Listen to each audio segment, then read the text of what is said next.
ایک دن دوپہر کے سمے آپ بازار میں گھوم رہے تھے۔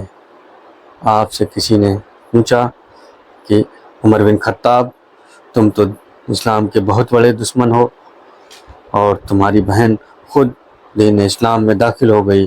تمہاری بہن اور بہنوئی دونوں نے دین اسلام کو اپنا لیا۔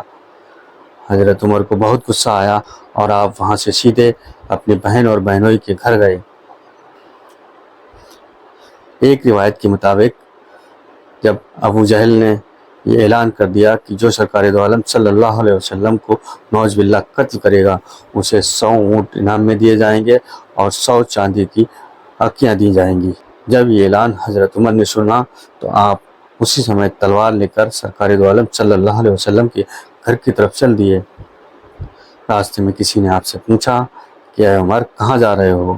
تو آپ نے اعلانیہ کہا کہ آج میں نئے دین کے بانی محمد کو قتل کر دوں گا۔ اس شخص نے پھر آپ سے کہا کہ تم محمد کو قتل کرنے جا رہے ہو اور تمہارے گھر میں ہی تمہاری بہن اور بہنوئی نے دین اسلام کو اپنا لیا ہے۔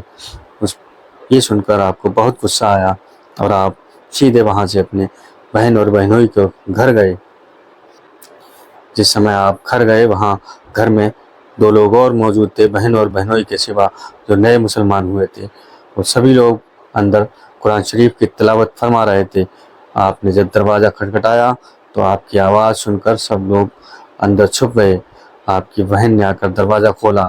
جب آپ کی بہن نے دروازہ کھولا تو جو وہ قرآن شریف کا حصہ پڑھ رہی تھیں، اس کا ایک بھاگ وہیں رہ گیا۔ آپ نے اپنی بہن سے پوچھا کہ میں نے سنا ہے کہ تم نے اپنے آبائی دین کو چھوڑ دیا ہے۔ تو آپ کی بہن نے کوئی جواب نہیں دیا۔ آپ نے ان کو اسی چھڑی سے جو آپ ہاتھ میں پکڑے تھے مارنا شروع کیا۔ جب آپ مارتے مارتے تھک گئے تو آپ کی بہن نے کہا، آپ ہمیں کتنا بھی ماریں پر ہم دین اسلام کو اب نہیں چھوڑ سکتے۔ آپ کی بہن کا یہ جواب سن کر حضرت عمر کو اور غصہ آیا اور آپ نے اپنی بہن کو مارنا چھوڑ دیا اور اندر جا کر بیٹھ گئے۔ جب آپ اندر گئے تو آپ نے دیکھا کہ قرآن شریف کا وہ حصہ جو وہاں آپ کی بہن پڑھ رہی تھی وہی رکھا ہوا ہے۔ آپ نے اسے اٹھا کر پڑھنے کی کوشش کی۔ آپ کی بہن نے آپ کا ہاتھ پکڑ لیا اور منع کر دیا اور کہا کہ اس کو بغیر غسل کیے وضو بنائے نہیں پڑھ سکتے۔ آپ نے اس کو پڑھنے کی بہت کوشش کی پر آپ کی بہن نہیں مانی۔ پھر آپ نے وہیں پہ غسل کیا اور غسل کرنے کے بعد، کیونکہ آپ عربی پڑھے تھے، آپ نے اس حصے کو پڑھنا شروع کیا۔ بسم اللہ کے بعد سورہ طٰہٰ کی کچھ ابتدائی آیتیں آپ نے پڑھی ہی تھیں کہ آپ اس کو پڑھ کر اتنے متاثر ہوئے کہ آپ نے وہیں اعلان کر دیا کہ میں بھی دین اسلام کو اپناؤں گا۔ بہن کے گھر دین اسلام میں داخل ہونے کا اعلان کر کر حضرت عمر رضی اللہ تعالیٰ عنہ سیدھے دار ارقم پہنچے۔ دار ارقم پہنچ کر آپ نے دروازہ کھٹکھٹایا۔ اندر کچھ لوگ تھے جو سرکار دو عالم کے ساتھ بیٹھے ہوئے تھے۔ آواز آئی، کون ہے؟ تو آپ نے کہا، عمر بن خطاب۔ عمر بن خطاب کا نام سن کر اندر بیٹھے لوگ گھبرا گئے۔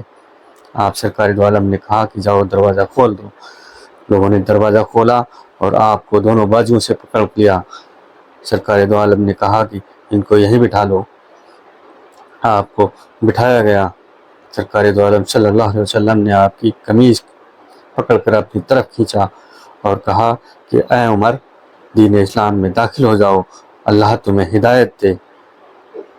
اسی وقت حضرت عمر نے کلمہ پڑھ کر دین اسلام میں داخل فرمایا۔ دین اسلام میں داخل ہونے کے بعد حضرت عمر نے پوچھا کہ یا رسول اللہ، کیا ہم لوگ حق پر ہیں؟ سرکار دو عالم صلی اللہ علیہ وسلم نے کہا کہ بے شک ہم حق پر ہیں۔ تو آپ نے کہا، پھر ہمیں اپنے دین کو چھپانے کی کیا ضرورت پڑ گئی، جبکہ جو لوگ بتوں کے پرستہ ہیں وہ اپنے دین کو نہیں چھپاتے۔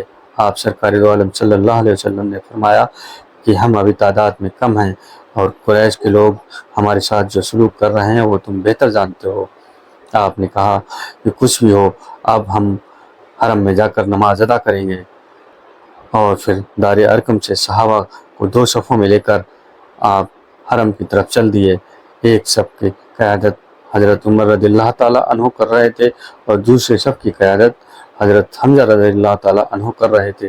قریش نے جب حضرت عمر اور حضرت حمزہ کو سرکار دو عالم کے ساتھ دیکھا تو انہیں بہت دکھ ہوا۔